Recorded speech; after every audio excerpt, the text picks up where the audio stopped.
오늘 저는 여러분과 함께 우리에게 죄 지은 자를 사하여 준 것 같이 이 제목으로 은혜를 나누고자 합니다. 여러분, 하나님께서 용서해달라고 용서를 비신 적이 있습니까? 성경 전체를 통해서 보게 될지라도 하나님께서 한 번도 용서를 빌은 기사가 없습니다. 왜 그러냐? 하나님은 절대 완전하신 하나님이시기 때문에 하나님께서 실수하거나 죄를 지은 적이 없고 또 실수나 죄를 지을 수도 없습니다. 그렇기 때문에 하나님께는 용서가 절대로 필요하지 않습니다. 그러나 여러분과 나는 어떻습니까? 우리는 시시각각으로 용서를 빌고 용서를 받지 않고는 살 수가 없습니다. 왜 그러냐? 여러분과 나는 지극히 불완전한 존재인 것입니다. 이렇기 때문에 우리는 말과 행동과 생활에 끊임없이 실수하고 죄짓고 실패합니다. 이렇기 때문에 우리는 용서를 받지 않고는 우리의 존재가 이 땅에서 살아갈 수가 없는 것입니다. 여러분, 어린아이가 그런 말을 막 배우기 시작해서 한 발자국 두 발자국 옮기는데 잘 걷지 못하고 넘어진다고 그냥 부모들이 막 후려 때린다면은 어린아이는 그만 겁을 집어먹고서 다시는 그런 말을 배우려고 하지 않기 때문에 걷지 못하고 말 것인 것입니다. 비록 넘어지고 또 넘어져도 자꾸 격려를 하고 용기를 북돋아주면 그 어린아이는 나중에 걸을 수 있는 것을 배우는 것입니다. 세상살이에 여러분, 실패하는 사람이 어디 있습니까? 이 세상에 손내는 것마다 척척 그대로 다 성공한다면 이 세상에 실패자가 어디 있겠습니까? 그러나 우리는 삶을 살면서 끊임없이 실패합니다. 실패할 때마다 우리는 실패했기 때문에 이제는 절망이라고 인생을 포기하지 않습니다. 실패하면 다시 일어나서 새로운 용기와 희망을 가지고 실패한 것은 뒤로 던져버리고 용서하고 재기해서 전진해 나가는 것입니다. 이와 같이 행복하고도 성공적인 인생을 살기 위해서는 우리는 용서받고 용서해 주는 것이 절대로 필요한 것입니다. 인생에 용서 없이 성공적인 삶을 살아갈 수 있는 사람은 한 사람도 없는 것입니다. 그렇기 때문에 우리 하나님은 용서의 하나님인 것입니다. 나는 오늘 여러분에게 우리에게 죄 지은 자를 사하여 준 것 같이 우리의 죄를 사하여 주시옵소서라고 기도하라고 한 예수님의 그 심정을 여러분과 함께 나누어 알아보고자 하는 것입니다. 첫째로 우리 하나님께서는 용서하시기 위해서 여러분과 나를 부르신 것입니다. 성경에 보면 하나님께서 에덴을 지으시고 하나님의 형상과 모양대로 지음받은 완전한 인간 아담을 지어서 그곳에 살게 했지만은 그가 마귀의 꾀임에 받아서 하나님을 반역하고 배반하고 범죄하고 난 다음에 뻘거벗은 수치를 느끼게 되어서 그가 하나님의 얼굴을 피하여 숨었을 때 하나님이 에덴에서 찾아오셨습니다. 아담아 내가 어디 있느냐? 아담이 내가 벌거벗어 부끄러워 숨었나이. 여러분, 오늘날도 우리가 죄를 짓고 나면은 우리가 양심이 벌거벗은 것처럼 수치를 당하는 것 옛날이나 지금이나 다른 바 없습니다. 그래서 하나님께서는 아담을 그 부끄러움에서 면하게 해주시기 위해서 짐승을 잡아서 에덴 동산에서 죽였습니다. 짐승의 울부짖는 소리가 나고 그 짐승의 피를 에덴 동산에서 흘리고 그 가죽을 벗겨서 아담과 하와를 위해서 벌거벗은 수치를 가리하는 옷을 입혀서 내어버렸습니다. 이것은 크나큰 상징적인 의미가 있습니다. 왜냐하면 죄를 지은 사람을 위해서 대신 짐승이 피를 흘려 죽고 그 가죽을 벗겨서 옷을 입혀서 내보낸 것은 장차 죄 지은 인류를 위해서 하나님께서 그 아들 예수님을 어린 양으로 보내셔서 우리 대신하여 십자가에서 피를 흘려 죽으시고 그 피값으로 죄를 다 갚고 예수의 이로운 옷을 벗겨서 우리에게 입혀줄 것을 주님께서 벌써 에덴에서 상징적으로 보여주신 것입니다. 이렇기 때문에 하나님께서 예수님을 이 땅에 보낸 것은 여러분과 나의 죄를 용서하고 우리를 의롭게 만들어서 하나님 앞에 서서 구원을 얻도록 하기 위해서 그렇게 하신 것입니다. 예수님의 복음 사역 중에 가장 위대한 것은 예수님께서는 한 사람도 정죄하지 않았다는 것입니다.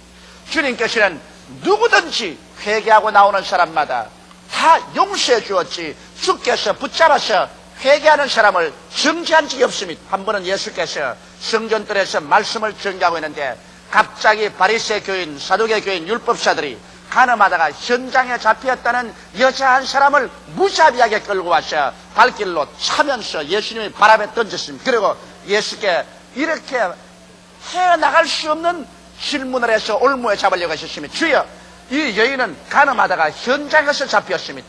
모세의 율법에 기록하기를 이런 여자는 돌로 쳐서 죽이라고 했는데 선생은 무엇라고 말하나이까? 선생은 어찌하겠나이까? 그럴 때 예수님께서 아무 말도 아니하시고 허리를 굽혀서 땅에 글을 썼습니다. 성경에는 무슨 말을 썼다고 안 했지만 틀림없이 예수님은 십계명을 다 적었을 것입니다. 그럴 때 사람들은 성화같이 외쳤습니다. 선생이요, 선생은 이 여자를 어떻게 하겠나이까? 그때 예수님께서 고개를 들어 그 불타는 눈길로 한 사람 한 사람하고 얼굴을 마주쳐 보시고 난 다음에 주께서 말씀하십니다. 너희 중에 누구든지 죄 없는 자가 돌을 먼저 들어서 이 여자를 쳐라! 그러시고 난 다음 주님께서 허리를 굽혀서 손가락으로 또 글을 쓰기 시작했습니다. 좌우간 무슨 글을 썼던지 간 예수님의 손가락에 글 쓰는 것을 보고 혼비백산을 한 무리들이 모두 다 돌과 몽둥이를 버려주고 도망을 쳤으니 주께서 무슨 글을 썼다고 생각됩니까? 십계명에 비추어 보아서 그들이 지은 죄악을 틀림없이 주님께서 손가락으로 하나하나 다 기록해냈습니다. 이것을 어깨너머로 읽은 이 사람들은 이 여자를 돌로 쳤다가는 그 다음 자기들도 모조리 돌에 맞을 수밖에 없기 때문에 그들은 혼비백산해서 다 달아나버리고 마는 것입니다. 한참 만에 예수님께서 허리를 들어 일어서서 보니까 모든 돌과 나무만 버려놓고 다 달아났습니다. 예수님께서 여자를 부르십니다. 여자여, 너희를 정죄하는 자가 있느냐? 소스라쳐 놀라서 이 여자가 고개를 들어 이리저리 두리번 살펴보니 아무 사람도 없습니다. 여자가 놀라서 예수를 쳐다보았습니다. 그 얼굴은 상기되고 울어서 눈은 충혈되어 있었습니다. 옷은 찢어졌습니다. 머리는 흩어졌습니다. 주여, 아무도 정죄하는 자가 없나이다. 예수께서 불쌍히 보시고 고개를 끄덕이시고 이 사람아, 나도 너를 정죄하지 아니한다. 너는 집에 돌아가서 다시는 이런 죄를 범하지 말라. 이 여자는 황황히 일어나서 옷매무새를 고치고 그는 집으로 돌아가면서 그 발걸음 따라 그는 몇 번이고 다짐했을 것입니다. 나는 예수로 말미암아 살았. 다시는 범죄하지 아니한다. 다시는 범죄하지 아니한다. 예수께서 이 세상에 오신 것은 사람을 심판하러 온 것이 아니라 용서를 받고 구원을 받기 위해서 이 땅에 오신 것입니다. 그렇기 때문에 용서에는 조건이 있습니다. 요한일서 1장 9절에 만일 우리가 우리 죄를 자백하면 저는 이쁘시고 이로우사 우리 죄를 사하시며 모든 불의하시 우리를 깨끗게 하실 것이라고 하는 것입니다. 여러분, 용서는 값없이 주는 용서는 없습니다. 예수님께서 이 가늠한 여자를 용서하시고 예수님께서 도적질하고 살인한 사람을 용서했는데 주님께서는 그 용서의 대가를 지불해야만 했었습니다. 기어코 주님께서는 모든 이 사람들의 죄와 불의와 추악과 저주와 절망과 죽음을 한 몸에 걸머지시고 이 사람들의 대가를 지불하기 위해서 빨개벗긴 채로 십자가에 올라가서 하나님께 버림을 당하고 하늘과 땅 사이에 매달려서 살찌고 피 흘려서 고난당함으로 이 죄가를 도말하신 것입니다. 성경에는 죄가 찔리면 우리 허물을 인하며 죄가 상하면 우리 죄악을 인함이라. 죄가 징계를 받음으로 우리가 평화를 누리고 죄가 채찍에 맞음으로 우리가 나음을 입었더라. 우리는 다 어린 양같이 그릇 행하여 각기 제 길로 갔거늘 여호와께서는 우리 무리의 죄악을 저에게 담당시겠다고 기록하고 있는 것입니다. 용서에는 대가가 있습니다. 예수님은 자기의 생명을 부어 모든 죄의 대가를 지불하는 가장 힘들고 고통스러운 대가를 주께서 지불하셨습니다. 하나님에게 버림받는 그 비극적인 것을 주님께서는 체험했던 것입니다. 이와 같이 해서 우리 하나님께서는 어린 양 예수 그리스도의 그 고통을 십자가에 매달린 고통을 대가로서 그 피 흘린 대가로서 인류의 죄를 용서하시고 그리스도의 의로운 옷을 벗겨서 오늘 회개하고 주님을 믿는 사람마다 용서하고 구원하는 것입니다. 죄를 지었음에도 불구하고 못났음에도 불구하고 버림을 받아야 마땅함에도 불구하고 죄 지은 그대로 못난 그대로 회개만 하고 나오면 그리고 예수를 구주로 믿기만 하면 하나님께서는 용서하여 주시는 것입니다. 과거를 묻지 아니하시고 과거의 죄에 대해서 논란하지 아니하십니다. 그리스도의 피는 기운 같은 것을 흰눈같이 진홍 같은 것을 양털같이 희게 씻어주는 것입니다. 이러므로 오늘 하나님께서는 용서하는 하나님인 것입니다. 예수 그리스도 안에서 우리 한 사람 한 사람 우리를 심판하고 멸하려고 하지 않으시고 어찌한지 회개시켜서 용서받게 하려고 오늘 성령으로 이 가운데 역사하시는 것이 바로 우리 하나님의 역사인 것입니다. 둘째로 우리가 이제 예수를 믿고 용서를 받았으면 계속 그 용서 안에서 살아야 되는 것입니다. 우리가 한번 주님께 과거와 현재와 미래의 모든 죄를 용서받았습니다. 이제 계속 우리는 용서 안에서 살고 더 깊은 용서 속에 들어가서 하나님께 더 가까이 나가야 되는 것입니다. 그러기 위해서는 어떻게 해야 될까요? 나와 이웃과의 관계에 있어서 계속해서 용서를 해줘야 되는 것입니다. 성경 예수께서 성경에 우리가 우리에게 죄전자를 사하여 준 것 같이 우리의 죄를 사하여 주옵시고라고 가르쳤습니다. 이것은 죄인들에게 가르친 것이 아니라 이미 예수를 믿고 구원받은 제자들에게 이와 같은 기도를 늘 하라고 하는 것입니다. 이제 우리가 한번 구원의 용서를 받고 난 다음 계속 우리가 깊이 용서받고 하나님께 깊이 사랑받고 은혜 받기 위해서는 우리가 용서 속에 살아야 되는 것입니다. 이 용서 속에 살기 위해서는 내가 하나님께 용서를 구하는 것과 같이 내가 남의 죄를 용서해 주어야 하나님의 용서를 계속 받을 수 있다는 것입니다. 이것이 우리에게 힘든 일입니다. 그러나 이제는 예수 믿는 사람은 내가 계속 하나님께 용서를 받고 하나님의 은혜를 입고 성령의 역사를 받기 위해서는 계속 우리의 이웃을 용서해야 됩니다. 남편을 계속 용서해야 됩니다. 아내를 계속 용서해야 됩니다. 자녀를 용서하고 부모를 용서하고 내가 이웃이 내게 범죄할 때 그것을 계속 용서하면서 나가야 될 용서의 무거운 책임을 걸머지고 있는 것입니다. 마태복음 18장 23절로 35절에 보면 예수께서 여기에 대한 놀라운 비유의 말씀을 하셨습니다. 어느 한 임금이 계셨는데 그 임금이 한 부하에게 1만 달러 돈을 빌려줬습니다. 그런데 그 부하가 1만 달란트를 갚을 수가 없었습니다. 돈을 갚을 날이 왔는데 돈을 갚을 생각도 못하고 갚을 돈도 없으니까 임금이 명령을 해서 그 모든 처자를 다 잡아 종으로 팔고 그의 집과 재산을 다 팔아서 빚을 갚도록 하라고 명령하셨습니다. 그러자 이 사람이 임금에게 와서 그냥 머리를 조아리고 임금님께 사정을 합니다. 임금님, 내게 말미를 주시옵소서. 시간만 주시면 내가 어찌하는지 이 빚을 갚겠나이다. 그러므로 시간을 주시옵소서. 간청하고 사정했습니다. 그러자 임금이 그를 측은히 여기시고 불쌍히 여기셨어요. 그래서 그 1만 달란트의 빚을 다 탕감해 줬습니다. 좋다. 나는 다 탕감한다. 이제는 너 안 갚아도 좋다. 그러므로 돌아가라. 그래서 이 사람이 1만 달란트 탕감을 받고 난 다음 아주 기분이 좋아서 밖으로 나왔는데 집으로 돌아오는 길에 자기와 동료 한 사람을 만나는데 이 사람은 100데나리온 빚을 진 사람인 것입니다. 그 사람을 잡자마자 멱살을 쥐고서 야, 이 녀석아, 너 내게 100데나리온 빚진 것 갚아라. 내가 지금 사정이 여의치 못하고 도저히 생활이 안 되어서 100데나리온을 갚을 수가 없으니 시간과 말미를 주십시오. 이 자식아, 시간과 말미가 뭐냐 이 금방진 놈아. 100데나리온 썼으면 네가 갚아야 될 거 아니야. 네 갚을 때까지 내가 가만두는가 봐라. 그래서 그 사람을 목을 잡고 끌고 가서 감방에 쳐넣어버리고 말한 것입니다. 이 사실을 본 친구들이 이렇게 괘씸할 수가 있느냐. 자기는 임금님에게 1만 달란트 탕감을 받았으면서 불과 얼마 전에는 100데나리온 빚진 친구를 이렇게 잡아서 감옥에 쳐넣을 수가 있느냐. 그래서 임금에게 가서 그것을 고발했습니다. 임금님이요, 당신이 1만 달란트 용서해준 그 사람은 자기 친구가 100데나리온 빚진 것도 용서해주지 못하고 그를 잡아서 감옥에 갇혔나이.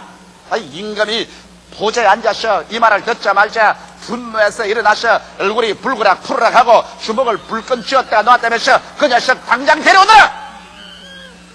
부하들이 가서 끌고 와서 무릎을 꿇었습니다. 야, 이놈아, 너는 내게 1만 달란트 빚을 졌는데 네가 하도 사정을 하고 통곡을 하면서 용서해달라고 하면 내가 다 탕감해 주는데 이런 용서를 내게로 말하시면 너도 반드시 가서 너희 동료 100데나리온 빚진 사람도 너에게 용서해달라 했대. 네가 너희 탕감하고 용서해 줘야 될 거 아니야. 너는 내게 1만 달란트 탕감 받으면서 어때 동료 100데나리온 빚진 사람을 잡아서 감옥에 넣느냐. 이 악한 놈을 잡아서 옥에 넣어서 1만 달란트 다 갚을 때까지 고통을 주어라. 이 예를 예수님께서 드시고 난 다음 주님께서 하신 말씀이 이와 같이 자기 이웃 사람의 죄를 용서하지 않는 사람을 천부께서는 이렇게 할 것이라고 말한 것입니다. 여러분, 성경에는 말하기를 만일 우리가 이웃의 과실을 용서하지 아니하면 하나님도 우리의 과실을 용서해 주지 아니할 것이라고 그렇게 말한 것입니다. 이 세상에 사는 사람치고 여러분, 용서가 필요 없는 사람은 한 사람도 없습니다. 우리는 모두 다 용서가 필요한 것입니다. 어떠한 사람이 이웃 사람하고 대단히 사이가 나빠서 말했습니다. 나는 절대로 용서해 줄 수 없다. 나는 이 녀석 절대로 용서해 줄 수 없다 말했습니다. 근데 목사님이 그분을 찾아가서 그러지 말고 용서를 해 주십시오. 그리고 넓은 마음을 품고 그 모든 죄를 다 사하여 주십시오. 그렇게 부탁을 하니까 나는 절대 할 수 없어요. 나는 내 눈에 흙이 들어가기 전에는 용서해 줄 수 없어요. 그러자 목사님이 정색을 딱 하고 그 사람을 여보시오. 그러면 오늘부터 시작해서 당신은 다시 죄 지을 권리가 없습니다. 왜 그래요? 당신은 지금 오늘부터 죄 지으면 하나님께 용서를 받아야 됩니다. 그런데 당신은 당신에게 죄 지은 자를 눈에 흙이 들어가도 용서해 주지 못하겠다 하면서 당신은 이제 죄를 짓는다면 누구에게 용서를 받을 것이요? 그러므로 오늘부터 당신은 하나님처럼 살아야 됩니다. 절대로 죄를 짓지 않고 살아야 됩니다. 그 말을 듣자 이 사람이 아주 소름이 끼쳐 죄 안 짓고 살 수 있는 사람은 하나도 없다는 것을 알았기 때문에 거기에서 깨어져서 목사님, 내가 잘못했습니다. 내 이웃의 죄를 용서해 줍니다. 그렇게 회개했던 말을 제가 그래서 읽어본 적이 있는 것입니다. 여러분, 이 세상에 살면서 하나님 이외에는 완전한 사람이 아무도 없습니다. 하나님은 용서가 필요 없어요. 하나님은 죄 짓는 것도 없고 실패도 하지 않습니다. 그러나 사람은 끊임없이 죄를 짓고 용서합니다. 여러분, 주위의 자연 환경을 보십시오. 천재지변이 일어나서 산사태가 무너지고 혹은 전쟁으로 말미암아 온 들과 산이 불탔다고 할지라도 세월이 흘러가면 자연은 용서합니다. 그것을 꾸짖고 그것을 그대로 황망한 내버려 두지 않고 자연은 용서해서 그곳에 다시 풀이 나게 하고 그곳에 나무가 나게 하고 이런 모를 꽃이 피게 하고 그래서 그 상처 입은 것을 용서해서 아름답게 치료해 주는 것입니다. 자연도 상처 입은 것을 치료하거든 하물며 사람들이 서로의 죄를 용서하고 그 상처를 치료할 줄 모른다면 이 사람은 절대로 하나님 앞에 용서받을 수 있는 자격이 없는 것입니다. 이러므로 오늘 이 시간 여러분께서 만일 내가 남편을 용서해 줄 수 없다, 나는 내 아내를 용서할 수 없다, 나는 우리 부모를 절대로 용서할 수 없다, 이런 마음에 원한이 있으면 여러분께서 용서해 주지 못하는 것만큼 여러분은 이제 죄 지을 권한이 없습니다. 여러분은 절대로 죄 짓지 말고 하나님과 같이 영광스럽고 이롭게 살아야 되는 것입니다. 왜? 내가 이웃을 용서 안 하면 하나님께서도 나를 용서하지 아니할 것이기 때문인 것입니다. 이 세상에 한평생 살면서 우리들은 끊임없이 죄의 용서를 받습니다. 주님께서 십자가에 못 박여 피를 흘린 것은 과거나 현재나 미래의 죄를 법적으로 주님 다 용서해버린 것입니다. 그러나 현실적으로 우리가 용서를 체험하고 하나님 품에 안겨서 하나님의 사랑을 받기 위해서는 매일매일 같이 우리는 용서를 받아야 되는 것입니다. 내가 가끔 전도하면 사람들이 이런 말합니다. 아유, 나는 지금 죄를 많이 지어서 교회 나갈 수가 없어요. 아직 팔팔 젊고 세상에 나가서 사업도 하고 일을 해야 되니 자꾸 죄를 짓잖아요. 그러므로 이제 나이가 좀 늙어가지고서 기력도 다 쇠하고 이제 세상살이에도 좀 은퇴를 하고 난 다음에 집에 들어앉으면 그때 죄 좀 적게 지을 때 그때 교회에 나가겠습니다. 여러분, 죄를 적게 지은 사람이 교회에 나온다는 이론이 어디 있습니까? 교회는 천당 목욕탕입니다. 목욕탕이라는 것은 때 없는 사람은 목욕탕에 올 필요가 없어요. 때가 없는데 왜 목욕탕에 나와요? 때가 많은 사람이 목욕탕에 나와서 목욕을 하고 때를 씻고 난 다음 몸이 깨끗해지는 것이죠. 그러므로 교회라는 것은 바로 죄가 많은 사람이 오는 것이 교회인 것입니다. 이렇기 때문에 예수님께서 주님 앞에 나올 수 있는 자격자를 선정할 때 수고하고 무거운 짐진 자들아 다 내게로 오라, 내가 편히 너희를 쉬게 하려고 하시므로 인생에 수고하고 무거운 짐진 자들을 보고 교회에 나오라고 말하셨습니다. 그 다음 주님께서는 또 건강한 자에게는 어원이 쓸데없고 병든 자에게라야 쓸데있느니라고 하셔서 병이 들어서 고생하는 사람 보고 교회 나오라고 하셨습니다. 그 다음 또 주님께서 말씀하는 것은 내가 온 것은 의인을 불러 구원하러 온 것이 아니라 죄인을 불러 구원하러 왔노라. 그래서 죄인을 주님께서 교회에 나오라고 한 것입니다.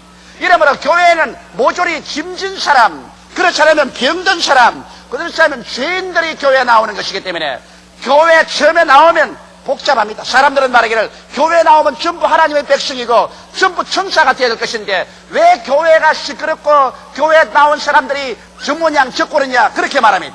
그것은 몰라서 그렇습니다. 스스로 잘나고 훌륭한 사람은 교회에 안 나와요. 그러나 스스로 못난 사람들이 나와요. 수고하고 무거운 짐을 진 사람이나 병든 사람이나 그렇지 않으면 죄인들이 교회에 나오니까 자기 신세가 괴롭고 고통스러우니까 자기가 괴롭고 고통스러운 사람이 신경질을 잘 내요. 자기가 건강하고 좋으면 그렇지 않습니다. 이래서 처음 교회에 나온 사람들, 교회에서 천사들만 온 것처럼 알지만은 그렇지 않고 병들고 괴로운 사람들이 와서 그곳에서 주의 말씀을 듣고 치료를 받고 용서를 받고 축복을 받아서 영혼이 잘되게 되고 범사가 성통하게 되고 강건하게 되고 승리자로 변화되기 시작하는 것입니다. 이러기 때문에 여러분, 교회는 주님께서 무궁무진하신 은혜와 사랑으로 우리를 용납하시고 오래 참으시고 구원하시는 것이 교회입니다. 저는 신학교 나왔어. 제일 처음 목회를 할 때 참 교회 와서 목회하니 괴로워요. 왜냐하면 세상에 못난 사람들만 다 교회에 모여오는데 어찌나 가시 노릇을 하는지. 그래서 내가 몇 번이나 기도할 때 하나님께 그랬습니다. 주님, 그 벼락도 얻다가 뭘 합니까 하나님 아버지요. 아휴, 그 흔한 벼락 이때 좀 서십시오. 그냥 저 사람 좀 안 칩니까? 하나님이여, 저 사람 좀 쥐어박지 않습니까? 저 사람 좀 벼라지 않습니까? 목회하면서 그런 기도를 하다 보니까 교회에 나오는 몇 사람 치고 벼락 안 맞을 사람 한 사람도 없어요. 모두 다 시험에 든 사람들이고 모두 다 괴로운 사람들이니까 다 괴로움을 끼치니까 그렇게 기도하다 보니까 교회에 나왔다가 모두 다 벼락 맞고 말 사람들인 것입니다. 그래서 제가 깨달았습니다. 하나님, 교회라는 것은 병들고 괴롭고 외롭고 소외된 사람이 나오기 때문에 또 참고 또 참고 또 기도하고 또 기도하고 끝까지 참아서 한 사람도 멸망하지 않고 모두 다 용서를 받고 치료를 받고 변화를 받아 구원받게 하는 것이 하나님의 뜻인 줄 알았나이다. 할렐루야. 그래서 하나님께서 오래 참으심으로 말미암아 여러분과 나 같은 사람도 건져서 천국까지 데리고 가는 것입니다. 죄 지을 때마다 하나님께서 후려 때렸더라면 여러분과 나는 지금 뼈도 남지 않았을 것입니다.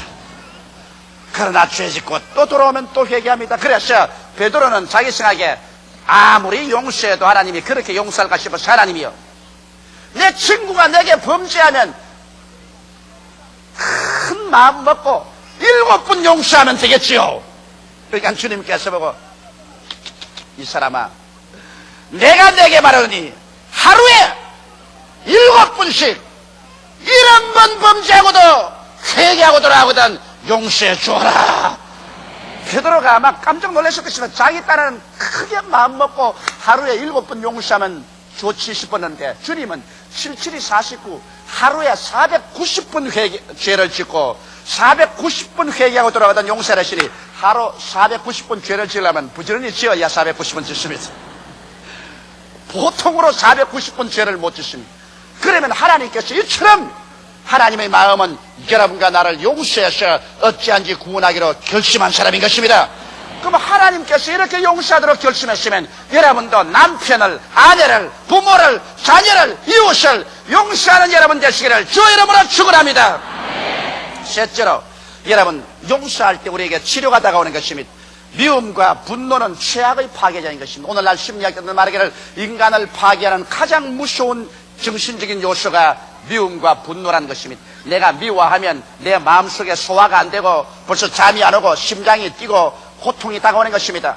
또한 의사는, 의학협회에서 하는 말이 미움과 분노는 심장마비를 일으킨다고 늘 가르치고 분노하지 말라고 해놓은 한 다음에 토론 시간에 그만 자기 이론에 대해서 반대하는 사람이니까 일어나서 벼락같이 성을 냈다가 그 자리에서 심장마비가 걸려서 죽었다는 기사를 읽어본 적이 있습니다. 미움과 분노는 우리를 치명적으로 파괴합니다.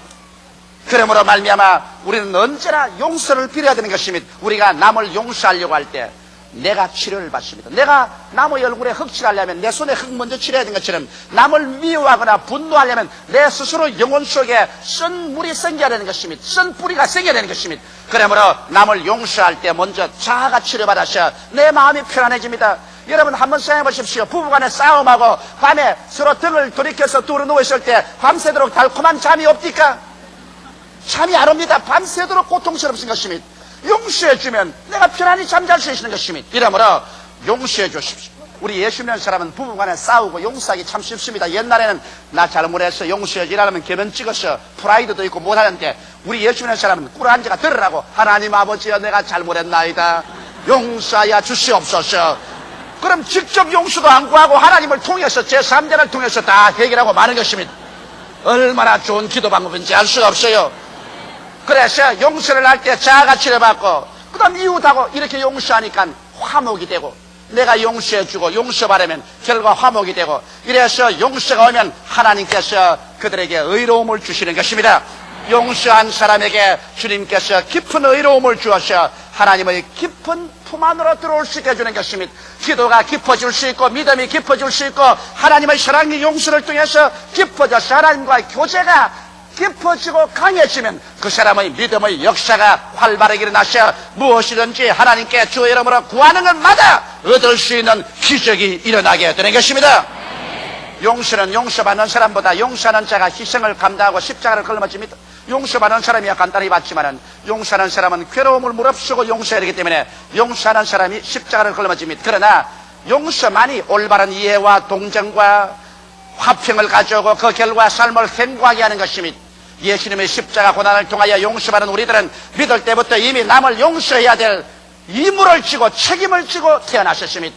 우리 예수 믿는 사람은 내게 예수님이 용서해 준 것처럼 이제 나도 끊임없이 용서의 빚을 걸머쥐고 매일매일 이 세상을 살 동안에 용서하면서 살아가야만 하는 것입니다. 기도드리겠습니다. 살아계신 우리 하나님 아버지, 주께서 죄를 짓고 불의하며 추악하고 버림을 받아야 마땅한 우리들을 용서해 주신 것처럼 이제 예수 믿는 우리들은 용서의 빚을 받았으므로 아버지여 만나는 사람마다 최선을 다해서 용서해서 구원할 수 있는 길을 걸어가도록 하여 주시옵소서. 마귀가 오는 것은 부적질하고 죽이고 멸망시키는 것뿐이지만은 하나님의 아들이 온 것은 양으로 생명을 얻게 하고 더 풍성히 얻게 하려 왔사오니 우리 아버지 하나님이시여 예수님과 손을 잡고 용서하고 오래 참음으로 말미암아 모든 사람이 구원에 이르도록 하여 주시옵소서. 예수님 이름 받들어 기도드리옵나이다. 아멘.